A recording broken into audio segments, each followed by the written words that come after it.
Sorry,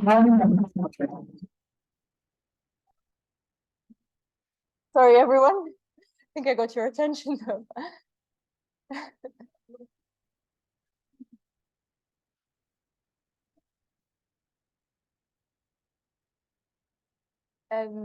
Hi, everyone. Sorry, we're starting really late. We've just had a couple of issues with sharing screens, live streams, and everything. So I'm just going to be recording this presentation. And then if you have any questions, obviously, feel free to ask anything.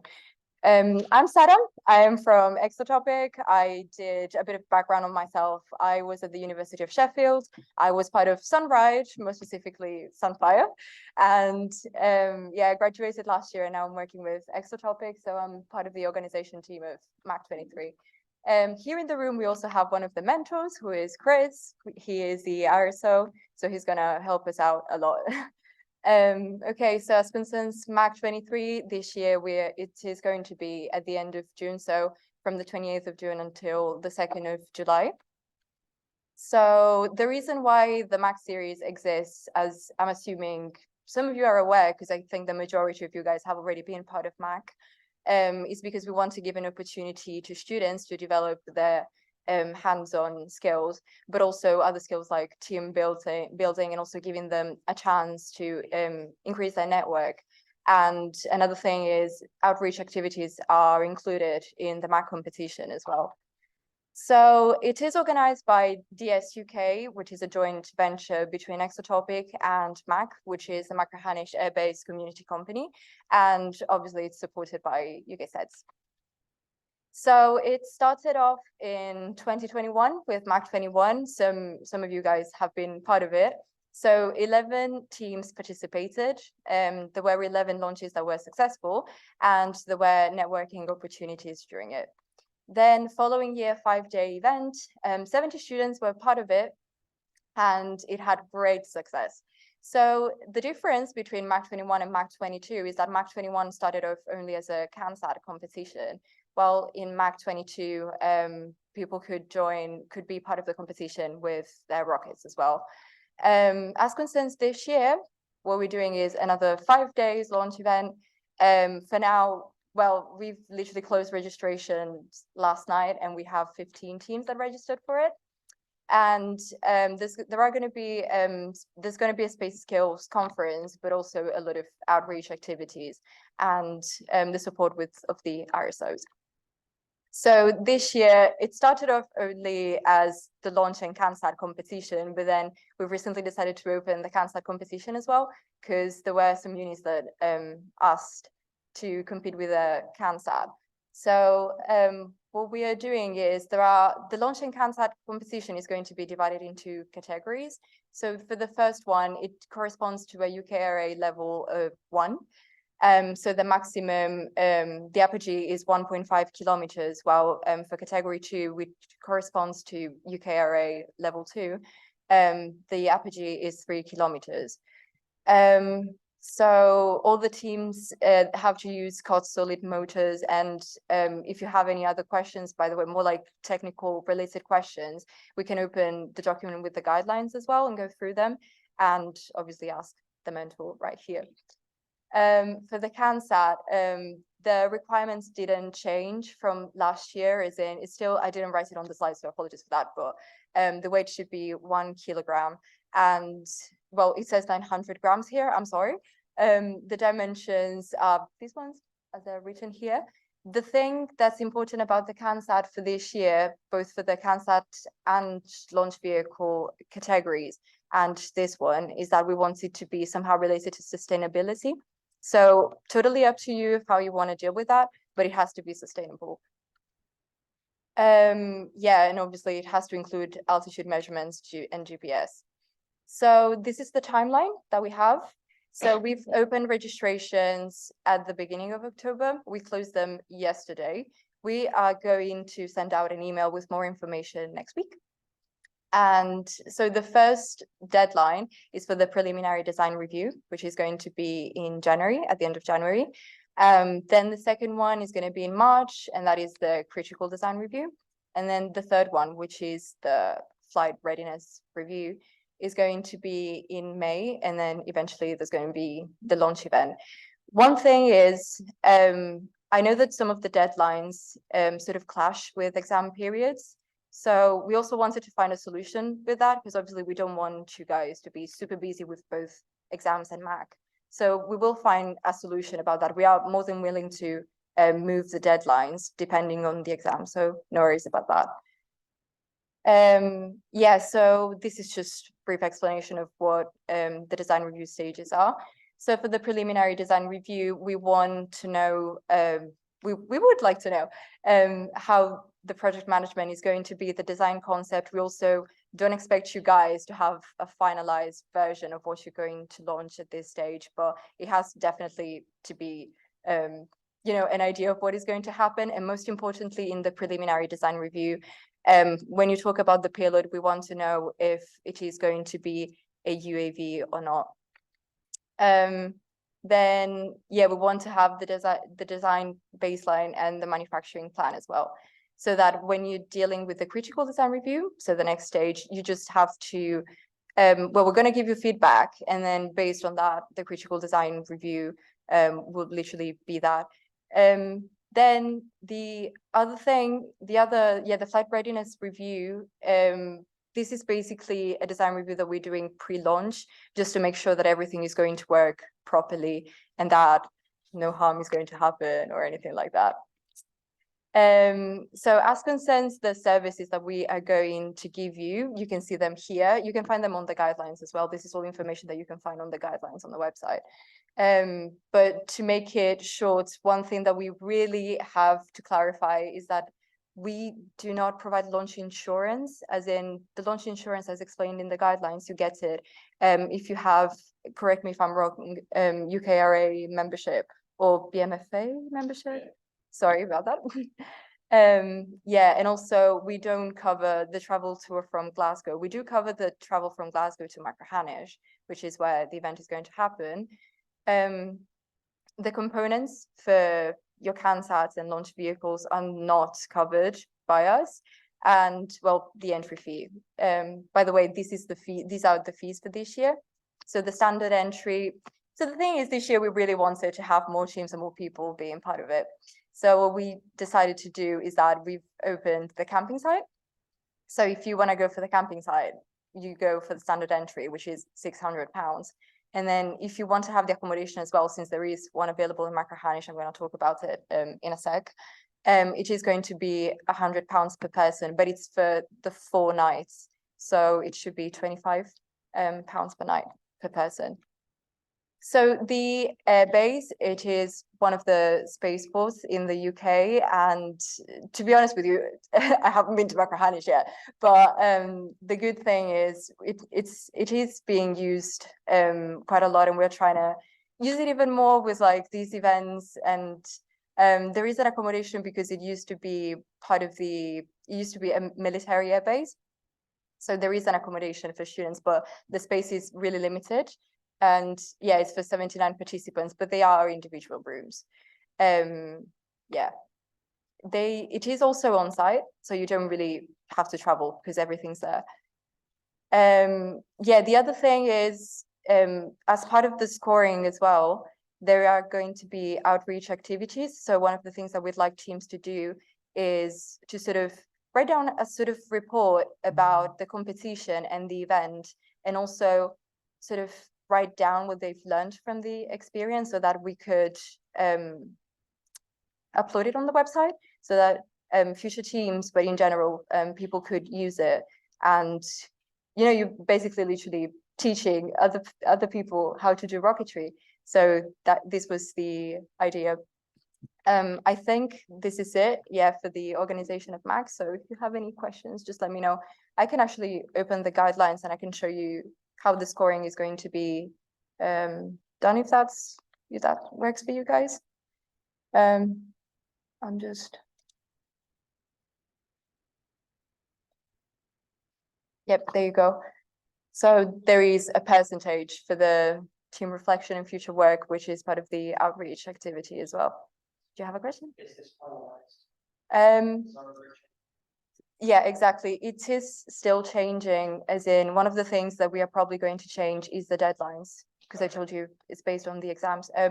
But the information as concerns the competition itself, what I mean is, you know, what teams have to do, that should be finalized. Exactly. That should be finalized, yeah. Yeah, so guys, if you have any questions.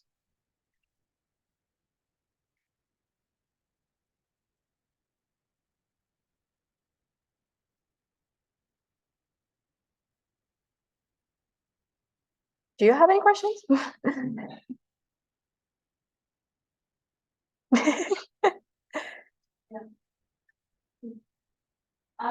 So you mentioned that we needed a faculty advisor to sign up for the final. Oh, So yeah. what is the, do you know what the role of like faculty advisor would be? Like how hands-on can they be with us?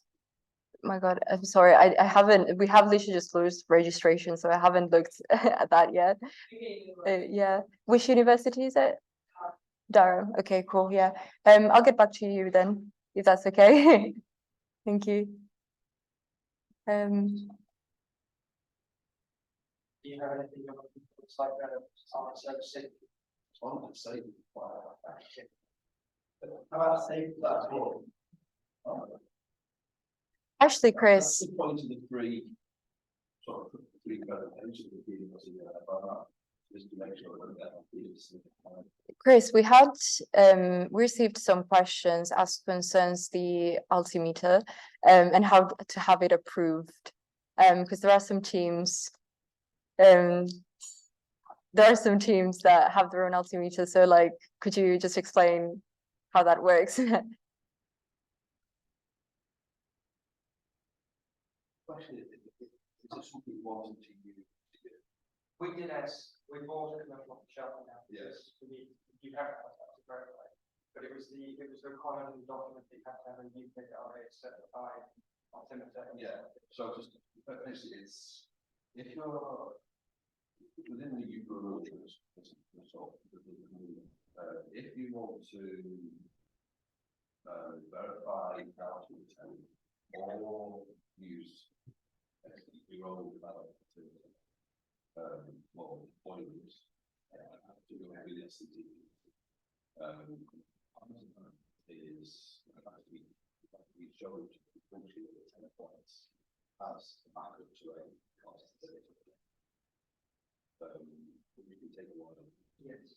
And that's basically the time scale involved is sort of why we should have said that we've done. If you're trying to do it, yeah, but the time scale it takes to get those 10 points and get SNT points, yeah, it's kind of the sort of yeah, which is a shame because if you're trying to sort of develop student monitoring and have this proposal side with the extra protocols, that's the kind of project you want to run. Yeah. It would be realized the system. Yeah.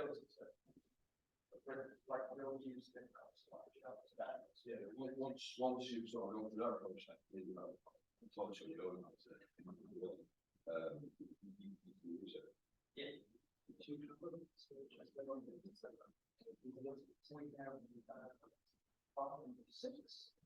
We basically spent last year and the about 20 entries.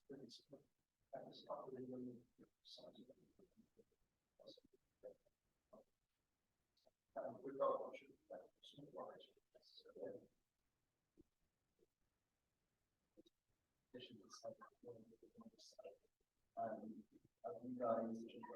competition or you have the ability to launch the site afterwards? Yeah, that's like just like their own UK websites. We can, yeah, we can do launches as well. If you need to launch anything, just get in touch with me and we can sort that out.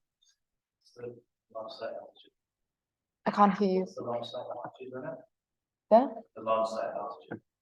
I think it's 5 kilometers, but I'm not sure about that. I can double check. It's just because there is there's a bit of air traffic there, I guess, and also the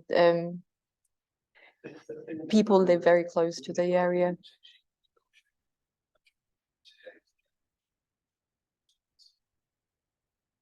Yeah, you need the area. Yeah. Yeah, I'm just gonna.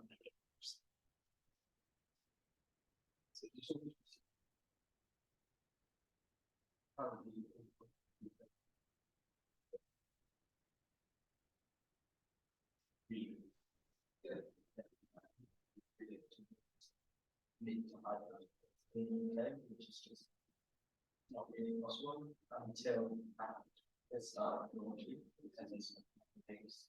We do. Yeah, we do. We definitely do launches outside the competition. And yeah, the limit should be, I was saying 5 kilometers just because Campbelltown is very close to Mac. So yeah. Have there been any launches that are like 25, 30K? I have no idea. Get back to you. I'll find it out and I'll get back to you.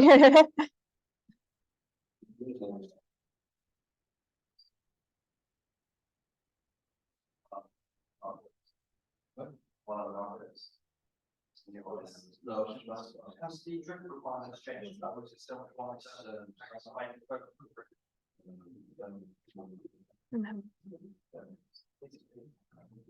I think though it is the same.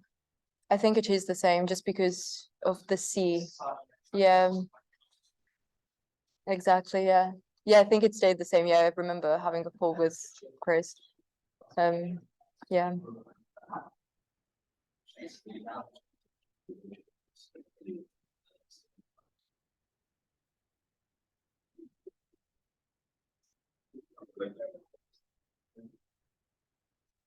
UK building up our space center. So there's messages to people. It's something that's good that you can just try to push it in the news. Basically, that was all of the other things. Period of change. In America, you can launch your own boom building, boom fast rocket. Like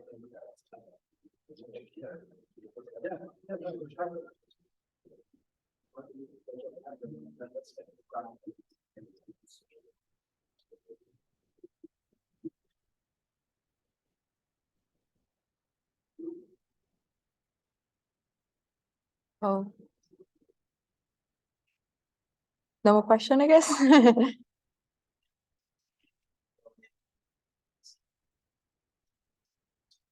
They are meant to be deployed separately. Yeah, it's information.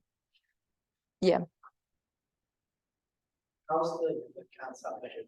Is the given dimensions, the payload classes of your recovery system? The payload does have its own recovery system, if I'm not wrong. I can check.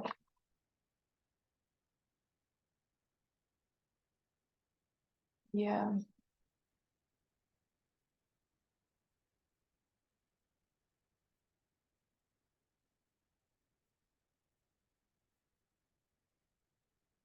Yeah, another thing is the requirements for the CanSat are the same for both categories. For both if you're competing with your launch vehicle as well, or just the CanSat.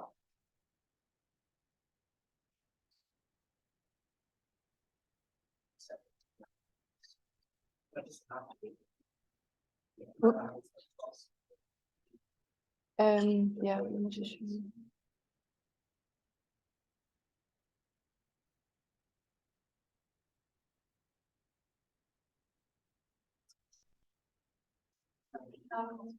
That size dimensions, they include the parachute, or is it just like? They do not.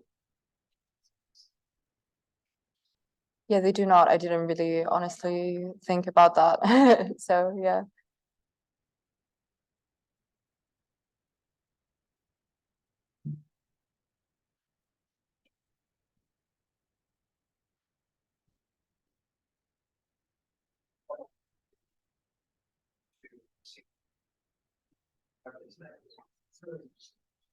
That's. So for the motors, I'll just show it to you in the guidelines because we put a section for that. Because I think last year there were some issues with the motors. So yeah, they have to be delivered in Machrihanish. And then we can arrange some way to like ship it from Machrihanish if you want to test it before that. But like, I'm not sure how the costs would be or anything, but yeah, you have to like basically let us know, I think. But yeah, sorry, you can order them, but have them delivered here. Okay.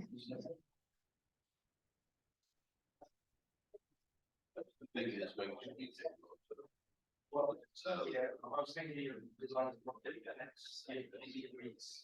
I get the order from that's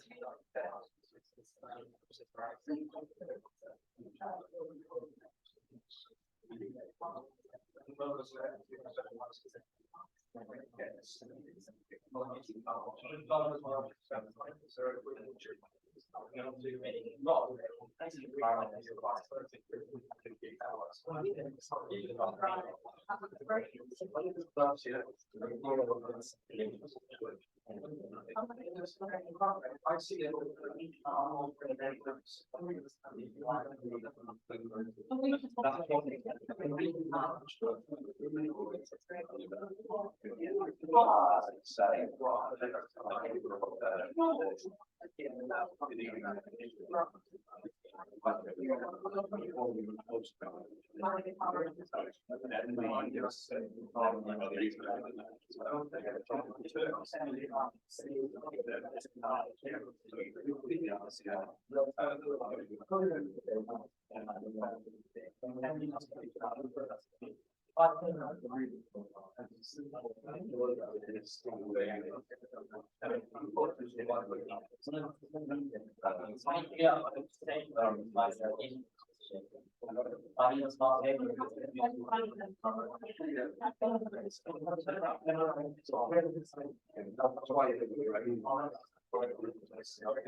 I mean, if you guys don't have any other questions, feel free to go, but like I'll be here if you do have any at some point, at any point.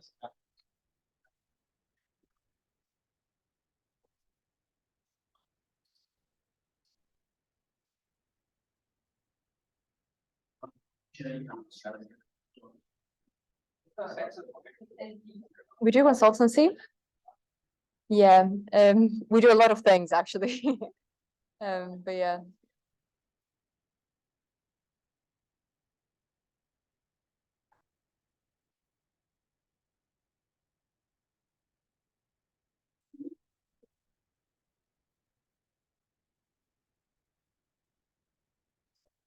Let's go on.